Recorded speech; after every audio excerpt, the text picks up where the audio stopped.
Yesterday we started the summit with a meeting among the women of 30 under 30. We had the under 30 women summit, and we found this letter in the bathroom that I would like to quote, and I will paraphrase to make it a little quicker. Senator Jeff Flake has to know that some of the audience is going to be mad tomorrow because I'm in a position of full support of using our position, using our voices to support survivors. This panel gives us the opportunity. Let's drive change by prompting people to think differently. I propose we tweet or email the panel moderator and ask them to include the question. You don't have to tweet. We found the note in the bathroom. This is the note. So the question from the audience, from the Under 30 Women's Summit, how can we get more women in high power political offices, and why is that important? So you guys have asked the first question. Well, there's certainly a lot more women running, and we need that desperately. In fact, my seat, which I am not running again for, will be a woman replacing me. And that will be the first woman senator in Arizona's history. So that's a good thing. And we need more women in the Senate and in the House. There. Can we put up, we have a photo. Let's see if we can call it up. Cue photo, yes, no, maybe? Can we put the photo on the big screen? Or if you could handle it, yes? I'll tell you what I've got, because there it is. What were you thinking when that photo was taken? Well, I had been troubled for a while that I felt that we weren't doing due diligence with a lifetime appointment for the Supreme Court. If there are questions that haven't been answered, and if the FBI could have investigated, I felt that it needed to. Since the Judiciary Committee only has a one-person majority for Republicans, 11 to 10, and I'm that 11th Republican, I had leverage there, and I felt that my friend Chris Coons on the other side of the aisle had just made an impassioned plea to have a short, limited time duration FBI investigation. And I thought there's no reason we shouldn't accept that. We don't do bipartisan things in the Senate very often anymore, but I felt it was important to do this. And so I pulled Chris out of the hearing, we talked about it, we brought some others in, and we were able to make that arrangement. And right now, the FBI is investigating, and that's a good thing. We ought to have more information, not less. Can we shoot through one more photo? That's a tough day, and one more photo after that. This, of course, being one of the most viral things. Yes. How much, incredible moment. How much did those two women affect you? Well, it was that experience as well as a lot of others. I've got calls and emails and texts from women who I never thought I'd hear from in this regard, saying, here's what happened to me when I was young. Here's what happened to me 30 years ago. It's an experience that I've had. I know Chris Coons has shared that he's had that experience, and I can tell you a lot of my colleagues on both sides of the aisle have had the same experience. What Dr. Ford said really emboldened a lot of women to come forward. And that experience I'm not sure that any of my colleagues had one quite like that, but all of us have had experiences like this in the last week. So you obviously found, we saw your comments after you found Dr. Ford credible. So how could you at least tentatively vote to confirm Judge Kavanaugh, knowing that you found Dr. Ford credible? Well, those who heard Dr. Ford, everybody, I think on my side of the aisle and the other side of the aisle, said she offered compelling, credible testimony. And then Brett Kavanaugh came on and made an impassioned, very raw defense and rebuttal to what was going on. And so.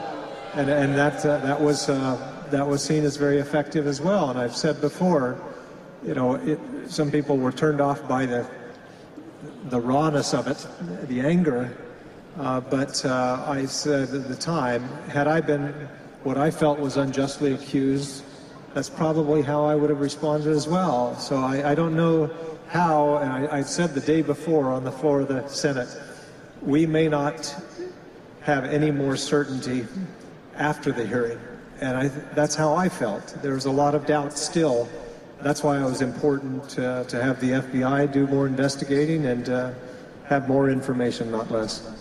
So let's talk about the FBI investigation. And the New York Times has reported that there might be limits in terms of how many people are interviewed. The New Yorker just published a story last night, co-written by Ronan Farrow, who's a 30 under 30 honoree, about how some people who want to speak to the FBI can't figure out how to do it. Does that concern you? We certainly want the FBI to do a real investigation, and we are working to make sure that that happens. I've had discussions, many yesterday, with my colleagues, with the White House counsel's office. My staff is following up as well. I had one of those conversations just 5 minutes ago to make sure that that any current credible allegation that has been made is fully investigated. Will you will you continue to say you'll vote no if the FBI investigation is not to your liking? Well, we will certainly in the next couple of days be having dialogue with the White House counsel's office, making sure that it is up to standard. It does no good to have an investigation that just gives us more cover, for example. We actually need to find out what we can find out. And we have to realize that we may not be able to find out everything that happened. This is something that was a while ago. Some witnesses or potential witnesses may not want to cooperate, but for those that can and those who we can compel to cooperate, we've got to do a fulsome investigation. Obviously, Judge Kavanaugh was very, quite angry during his testimony, or impassioned, depending on which side of the aisle you're on. Did you find it too partisan? Did his partisanship worry you?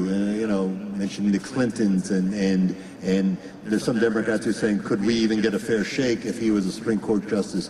As somebody who forged this compromise, did that bother you? I didn't like some of the more partisan references and the tone, particularly the interaction with some of my colleagues, with Amy Klobuchar, that he came back and apologized after a break. I don't like to see that. You feel that maybe you give him a little more leeway. I think I did, because of what he was being accused of. And as I said, if I felt that I was unjustly accused, I can't imagine that I would act differently than that. So, yeah, I'm not, I don't want to politicize the court. The Supreme Court is one of the last bastions of trust of an institution with which Americans have trust. And the Senate as an institution is having issues as well. And that's why Chris Coons and I felt it was important to hit the brakes here and to make sure that we can give, one, our colleagues more confidence that we've done all the investigating. Two, the country needed to see this as well, that we had taken this very seriously. The move with Senator Coons, the compromise, which again led to the FBI investigation, why haven't you used that more? I mean, the Senate is so split, and before the passing of John McCain, it literally was a one-vote swing. Why haven't you used that leverage more? You know, it's tough. There's just no incentive right now politically to reach across the aisle. When you do, it ends up in your opponent's campaign ads, and it's a shame. It really is, because the institution of the Senate, which really the rules are set to foster compromise, the filibuster rule, requiring 60 votes, that means you've got to reach across the aisle, because it's very rare. It's only been once in a long, long time that one party has had 60 votes, so you have to reach across the aisle, and we just haven't done it.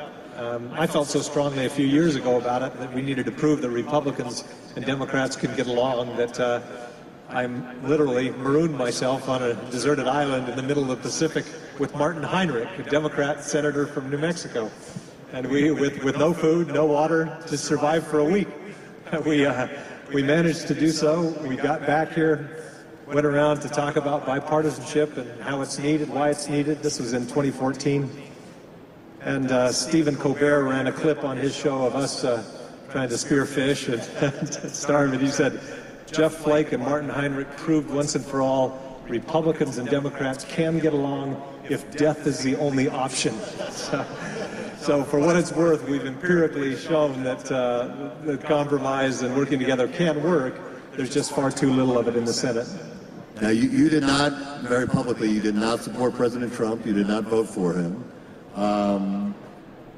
What does it feel like right now to be somebody, the Republicans aren't happy with you, a lot of Democrats aren't happy with you. I mean, what does that feel like to be kind of the man without a country? That's what it feels like. It does. I could never warm to the president. Long before he ran, he talked about President Obama not being a citizen. I thought that itself is disqualified. You cannot do that. And then talked about John McCain in a derogatory way, and then talked about Mexicans in a derogatory way. And I just think that we've got to do better than that. We can't refer to our opponents, political opponents on the other side of the aisle, as losers and clowns. We have too big of issues to solve in this country than to just be partisan all the time. Right. Well, I don't think anybody would disagree with you. So the question is, we're looking at an audience, people who are under 30. They have seen nothing but government dysfunction in most branches of government. Looking at them, what could you tell them about why they should have any faith right now in U.S. government? Well, I think that young people have to engage. When you look at some of the big things, issues we've got to solve, Social Security, health care, this is a thing that young people need to be concerned with, because Social Security may be around for me, but it certainly won't be around for you if we don't solve it. So it behooves all of you to be involved all that you can. As a Republican, I look out and see we've got to broaden our appeal. In 2012, after Mitt Romney lost the presidential election, we did what we called an autopsy of our party and its policy, and determined that we had to appeal to a broader electorate and not just drill down on the base. And unfortunately, what we've been doing, we've been driving down and drilling down on the base, and that only takes you so far. There are a lot of never Trump Republicans who actually are actively rooting for the Democrats to take control of Congress. They're trying to break the fever of the GOP. What's your take on that? Well, I think that is the case. There is a big concern among a lot of Republicans, traditional Republicans, who believe that limited government, economic freedom, free trade, strong America, American leadership, and they see the policies that come out of the White House and say, where's our party? This isn't us.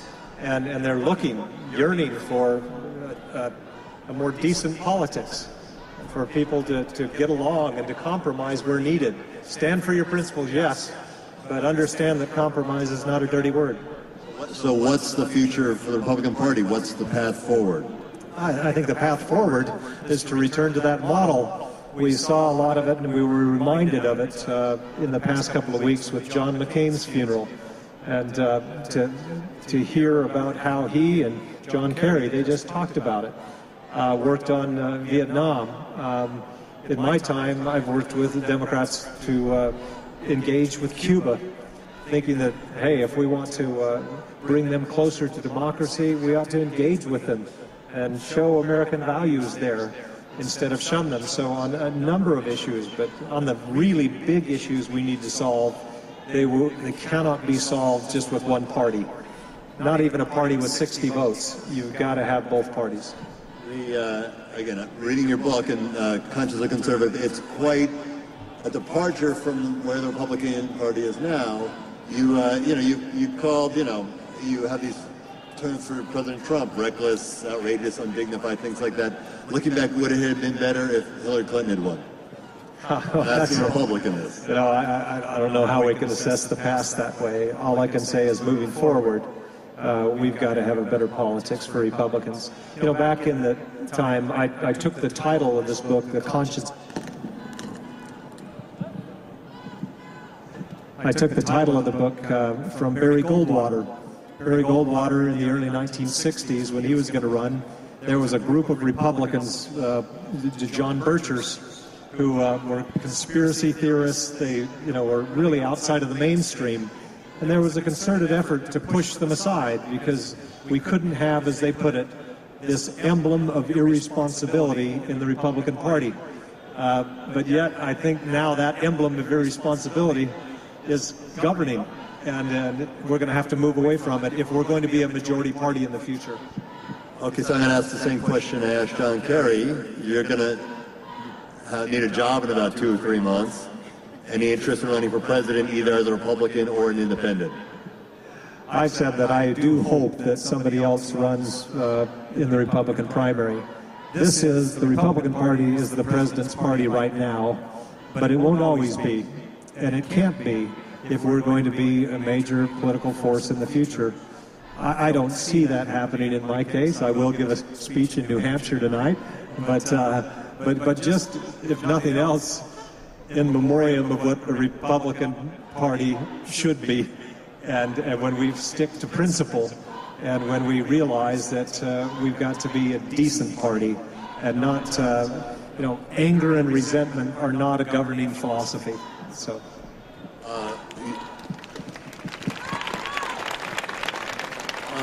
I'm struck, I will say, by having Senator Kerry and now Senator Flake. The common theme is compromise, and we're not getting anywhere unless we get good people from both sides to move forward. I have to give you, Senator Flake, a lot of credit. Again, you did not have to come here. You're having a very busy week. A lot of people on your time, but you honored your commitment, and it's in the spirit of compromise. So we appreciate your time. We appreciate you being here. And again, if we have a few more Jeff Flakes and a few more John Kerrys, we might get some things done. So. Well, thank you, and I would encourage you to get involved, stay involved, run for office, support good candidates, and that's certainly what we need. So I applaud all of you for being here. Hold on, we have. It turns out that people are listening because news just came across the wire that the White House has instructed the FBI to interview anyone they want. So you did have an impact, sir. And that is because of this man here, Senator Jeff Flake. So thank you for what you do for America and for compromise. Thank you all.